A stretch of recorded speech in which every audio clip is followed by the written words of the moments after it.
오늘 영장 재집행에는 일단 대비를 하고 있는 이런 상황인 것 같아요. 앞에 네. 뭐 찬반 시위하시는 분들 뭐 그대로 모여 있는 것 같고 오전에는 국민의힘 의원들이 관저 앞으로 모이는 모습이 좀 포착이 됐었는데 네. 이게 뭐 당 차원에서 좀 결정해서 관저로 모이자 이렇게 된 건가요? 당 차원에서 정해진 바는 없고요. 뭐 이제 국회의원들 저희 국민의힘 국회의원들 중에서 그래도 우리 지지자들이 지금 관저 앞에서 이렇게 밤샘 시위도 하고 계시고 또 예. 다들 고생을 하시니까 같이 우리도 그 힘을 합쳐야 된다 하는 분들이 이제 개인적인 차원에서 현장에 가셔가지고 또 그런 대통령 체포를 반대하는 예. 그런 분들과 함께 지금 하시는 것으로 알고 있고요. 당에서 어떤 방향을 정하거나 한 바는 없습니다. 근데 이게 좀 봤을 때 그 탄핵 뭐 반대 집회 이런 거 주도하는 분이 정광훈 목사 뭐 자유통일당 뭐 이런 당원분들이랄까 예, 좀 예. 섞여 계신 것 같아요. 네. 그리고 거기에 그동안은 윤상현 의원, 김민전 의원 이런 분들이 단상에 오르셔서 발언도 하시고 이랬던 네, 것 같은데 이게 국민의힘 입장에서는 굳이 그 집회까지 가지는 않았었는데 그분들이 계신 쪽으로 가거나 뭐 관저로 가거나 이런 걸 보면 아예 당의 입장이 좀 정리가 되어가고 있는 거 아닌가라는 생각은 들거든요. 그냥 네. 대통령을 좀 지키겠다. 네. 그리고 탄핵 반대를 외치는 이제 시민들과 함께하겠다. 이렇게 좀 정리가 되고 있다라고 볼 수 있는 걸까요? 아직 그 부분에 대해서 당의 방향이 정해진 바는 없습니다. 그렇지만 원래 이 탄핵 절차가 시작될 무렵부터 이 탄핵으로 갔을 경우에는 상당한 이런 국론 분열이 있을 것이고 혼란이 예상된다. 그래서 질서 있는 퇴진 절차가 필요하다 했던 것은 당의 입장이었고요. 예. 이렇게 지금 혼란이 야기되고 있는 것을 보면서 참 좀 안타까운 생각도 듭니다만은 네. 아직까지 당에서 뭐 탄핵에 대해서 이렇게 저지를 하겠다는 이런 시위에 같이 하겠다 이런 식으로 방향을 정한 바는 없고요. 다만 이제 탄핵 과정에서 헌법재판소라든지 또는 사법당국이라든지 법적 절차를 지키지 않는 것에 대해서는 우리도 단호하게 그런 부분은 지적을 해야 되고 예. 탄핵 절차에 맞는 그리고 법적 절차에 맞는 재판과 수사가 진행돼야 된다. 이런 부분에 대해서는 강하게 지금 목소리를 낼 예정입니다. 이 얘기를 좀 먼저 해야 될 것 같습니다. 그 국회에서 대통령 탄핵 소추문에서 내란죄 철회한 걸 가지고 지금 논란이잖아요. 네, 예. 법사위 소속이시고 법률가이시니까 이걸 좀 여쭤볼게요. 이렇게 될 경우에는 아예 탄핵 소추 의결서 자체가 좀 다시 쓰여져야 되고 예, 예. 국회에서 표결 절차 자체가 다시 이루어져야 된다 이렇게 보시는 네, 거죠? 굉장히 지금 좀 황당한 상황인 것 같아요. 이게 저 국회에서 200명 이상의 국회의원이 표결에 동의를 해서 지금 탄핵소추안이 헌법재판소로 간 상황인데 예. 헌법재판소에서 뭐 준비기일에 소추위원의 의견으로 탄핵소추 내용을 변경한다든지 일부 내용을 철회한다든지 하는 것은 있을 수 없는 일이거든요. 네. 더군다나 지금 이 비상계엄에 따른 탄핵소추라고 하는 것의 가장 중요한 부분이 이게 내란죄가 성립하느냐 이 부분이 가장 핵심적인 부분이기 때문에 이 부분에 대해서 뭐 판단을 안 받아도 된다. 헌법 소추에서 빼겠다 하는 식의 그런 결정은 뭐 일개 소추위원이 할 수 있는 부분은 아니라고 생각을 하고요. 예.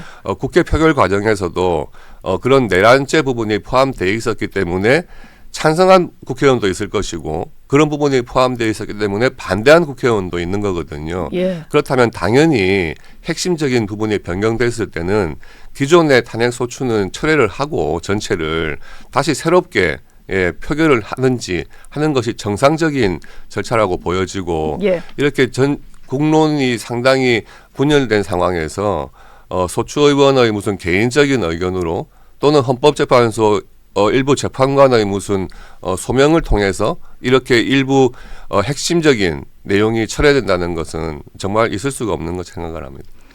근데 헌법재판소도 일반 법원의 어떤 재판이랑 좀 비슷하게 진행이 되는 거니까 이를테면 이제 검사 쪽이라고 할 수 있는 국회 탄핵 소추단이 있을 것이고 피고도 있는 거잖아요. 근데 이게 국회에서 아무리 탄핵 소추단이 그렇게 얘기를 해도 윤 대통령 측에서 받아들이지 않겠다 이렇게 해버리면 일방적으로 뺄 수도 있는 건가요? 정말 법적으로만 따진다고 보면 예. 이게 뭐 공소 사실의 일부 철회라든지 또는 민사소송에서 어떤 청구 부분을 철회한다든지 할 경우에는 당연히 소위 상대방의 동의가 있어야 되는 거겠죠. 예. 그런데 이런 경우에 지금 우리 헌법재판 과정에서 정말 처음 겪어보는 일이기 때문에 법적으로 어느 것이 맞다 아니다를 따지긴 힘들지만 이게 정치적으로 봐서는 국회의 그런 표결 절차를 거쳐가지고 탄핵 소추가 된 것이기 때문에 예. 가장 핵심적인 내용을 바꿀 때에는 무엇보다도 국회에서의 어떤 표결 절차라든지 이런 재논의 절차가 있어야 된다는 거죠. 예, 그런 부분을 무시하고 네. 뭐 헌법재판소에서 지금 뭐 정확한 사실관계는 확인해봐야겠습니다만은 뭐 헌법재판관이 준비 기일에 뭐 처리하는 것이냐고 확인을 하니까 뭐 사실상 처리하는 것이다. 이런 간단한 어떤 절차로 인해서 처리할 수 있는 부분이 아니거든요. 예. 이것은 굉장히 잘못된 것이고 아마 그 부분이 지난 금요일 날 아마 그런 게 있었다고 하던데 네. 아마 이번 주에는 제가 생각하기에는 민주당 내에서도 굉장히 논란이 있을 것으로 보여져요. 아무리 절차의 신속성을 민주당에서 지금 필요로 한다고 하더라도 국민들이 관심사는 이게 내란 혐의가 맞느냐 아니냐에 다 쏠려 있는 상황인데 그렇죠. 그런 부분에 대한 판단을 빼고 헌법재판을 진행하겠다 하는 것은 민주당 내에서도 아마 논란이 될 것이고 아마 그런 과정을 거치게 되면 14일 헌법재판소 첫 기일 전에 민주당에서 또 태도를 바꿀 가능성도 있다고 보여집니다. 원래대로 하겠다. 예. 예, 이런 식으로 다시 또 아마 입장을 바꿀 가능성도 많다고 보여지는데요. 네. 그렇게 가볍게 뭐 철회하고 하시는 부분은 아니다. 예, 이 부분은 반드시 짚고 넘어가야 될 것 같습니다. 홍준표 대구시장 같은 경우는 헌재를 향해서 헌법재판소 안에 이재명 대표 부역자가 있는 거 아니냐 뭐 이런 얘기까지 했었습니다. 네, 예. 조금 전에 신지호 전 의원도 뭐 비슷한 얘기를 하셨던 이유가 지난번에 그 준비변론 기일에서 나왔던 멘트들이 보면 헌법재판소의 어떤 권유 뭐 이런 식의 표현이 좀 등장한단 말이에요. 예, 예. 그러다 보니까 민주당과 헌법재판소가 교감하에 이렇게 내란죄를 좀 빼기로 하고 예. 뭔가 절차를 간소화한 거 아니냐 이런 얘기들이 나오는 것 같아요. 예, 예. 예. 뭐 사실관계가 맞다 틀리다를 떠나서 이런 헌법재판소에 대한 의심이라든지 이런 게 나와서는 절대로 안 됩니다. 그렇죠. 헌법재판소라고 하는 것은 국가에서 최종 어떤 재판을 담당하는 기관이고 헌법재판소는 단심제지 않습니까? 예. 헌법재판소의 결론을 뒤집을 수는 없어요. 그렇다면 헌법재판소에서 모든 절차라든지 심리하는 과정이 굉장히 오해를 받아서도 안 되고 법에 정해진 절차 그대로 그리고 기간이 걸리더라도 절차적으로 하자가 있는 그런 행위를 해서는 안 되거든요. 예. 그래서 아무리 준비기일이라 하더라도 뭐 탄핵 소추의 내용에 굉장히 중요한 부분을 뭐 처리하는 것이냐 이런 식으로 뭐 질문을 해서 그걸 정리시킬 수 있는 부분도 아니고 그리고 헌법재판소 같은 경우에 지금 뭐 굉장히 시간에 좀 쫓기는 듯한 그런 인상을 주는데 네. 그래서도 안 된다고 보여집니다. 이것은 최종적인 헌법재판소의 결론이 날 때까지는 어느 진영에서도 오해를 받지 않도록 모든 절차를 다 지키고 그리고 시간에 쫓길 것이 아니고 예. 모든 절차를 다 준수한다는 그런 자세로 재판을 해야 된다고 보고요. 지금 내란죄 같은 경우에는 결국에는 그것이 내란죄가 성립하느냐 하는 것은 일반 법원의 재판을 받아야 되는 것이거든요. 그러면 그 결론이 날 때까지는 원칙적으로는 헌법재판소법 51조에 의해서 심리를 중단하는 것이 원래는 원칙이죠. 예. 그래서 내란죄가 과연 대법원까지 가서 확정이 됐을 때 그것을 가지고 그러면 탄핵 심판을 결론을 내는 것이 제일 정상적인 모습일 겁니다.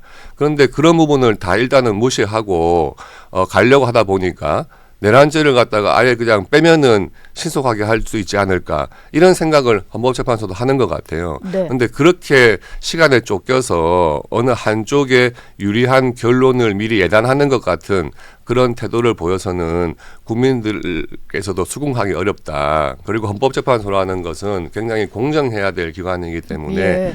양쪽 어느 진영으로부터도 오해를 받을 행동을 해서는 안 된다.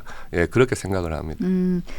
사실 이게 대통령의 탄핵 그 소추 상태에서 이제 탄핵을 인용할 거냐 말 거냐를 좀 판단하는 기관인데 예, 이렇게 예. 좀 신뢰를 잃어버리기 시작하면은 당연히 결과에 대해서 받아들이지 못하는 국민들이 생길까봐 그렇습니다. 그게 좀 우려되는 것 같아요. 예, 예. 지금도 이제 대통령 관저 주변에는 엄청난 국민들이 모여서 찬반으로 좀 다투고 있는데 예, 예. 뭐 지금은 그냥 서로를 향한 고성만 그 하는 상태이지만 이게 물리적인 충돌이 됐을 때는 좀 엄청나게 좀 극심한 혼란이 예상이 되잖아요. 그렇죠. 예, 예. 그러니까 무엇보다도 이 사법기관이나 수사기관이 혼란을 부추기고 갈등을 야기하는 기관이 돼서는 안 되거든요. 예. 수사기관이나 재판기관은 그런 갈등을 최종적으로 해소를 해줄 수 있는 기관이어야 됩니다. 그러니까 공수처도 자기가 법적으로 명확한 권한이 주어진 것만 집행을 해야 되는 것이고요. 법원도 마찬가지고 네. 헌법재판소도 추후에 이 절차가 과연 합법적이었는 것이냐 하는 거에 대해서 아무도 시비를 하지 못하도록 그런 절차적인 진행을 굉장히 신경을 써야 되는 것이거든요. 자칫 시간에 쫓겨가지고 재판이나 수사를 진행했다가 나중에 법원 재판 과정에서 뭐 수집된 증거들이 다 이게 절차 위반된 것이기 때문에 이거는 증거로서의 가치가 없다. 이런 식으로 판단이 난다 그러면 누가 예. 그때는 그 상황을 책임을 지겠습니까? 예. 그러니까 수사기관이거나 재판기관일수록 시간에 쫓겨서는 안 되고 법적인 절차 중에서 누구도 시비를 걸지 못할 그런 절차만을 따라야 된다 하는 말씀을 드리고 싶고요. 예. 그리고 지금 뭐 공수처가 지금 체포영장 집행하는 것이 굉장히 오늘 이제 이슈가 되고 있는데 굳이 공수처가 지금 수사를 자기들 손으로 마무리를 짓겠다 이런 무리한 생각을 해서도 안 됩니다. 지금 국회를 통과한 상설특검법이 있는 상황이고요. 예. 또 국회에서 개별 특검법을 가지고 여야 간에 또 정치적인 타협을 할 수도 있는 상황이거든요.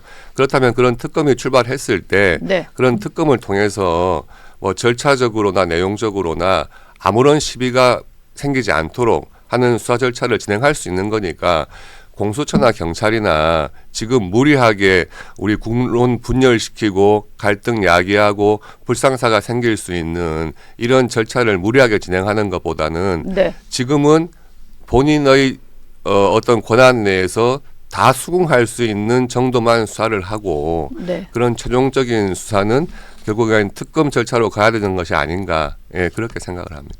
특검으로 가는 것이 좀 맞다 이렇게 보시는군요, 의원님은. 그렇죠. 지금 상설 특검은 국회를 통과되어 있는 상태고요. 예. 다만 상설 특검이 7명의 특검 추천위원 중에 원래 여야가 2명씩 하도록 돼 있었어요. 네. 이것을 무리하게 야당에서 일방적으로 야당이 4명을 차지하겠다. 이것 때문에 지금 상설 특검 임명을 못하고 있는 것이거든요. 예. 이 부분은 민주당이 조금만 양보를 하면 7명의 추천위원 중에서 여야 각각 2명씩 그렇게 정상적인 원래의 모습대로 가자. 그렇게만 되면 지금 최상목 권한대행께서 언제든지 상설특검 추천을 할 수 있는 상황이고요. 네. 임명을 할 수 있는 상황이고 그렇게 된다면 지금 뭐 분란이 많은 공수처, 경찰, 검찰에서 수사 중인 것들을 다 상설특검에서 모아서 네. 수사를 진행하면은 절차적으로도 아무런 문제가 없는 수사를 진행할 수 있고요. 그리고 지금 일반 특검법이 예. 지금 국회에 다시 이제 와 있는 상태인데 이 부분에 대해서도 민주당에서 원래는 국회가 관여하지 않는 객관적인 기관에서 새 기관이 특검을 추천을 하도록 이렇게 돼 있었던 적도 있었습니다. 예. 이 부분을 여야가 다시 한번 논의를 해서 국회에서 관여하지 말고 객관적인 제3의 기관에서 특검을 추천하도록 하고 그 특검 중에서 권한대행이 임명을 해서 진행하는 특검을 출범을 시키면 지금 이런 혼란을 다 정리할 수가 있는 거죠. 지금은 여야 간에 예. 좀 정치력을 발휘하고 네. 한 발씩 물러서서 지금 국론 분열보다는 예. 신속한 이런 수사 절차가 안정적으로 진행되려면 그런 정치력의 발휘가 좀 필요하지 않나 생각을 합니다.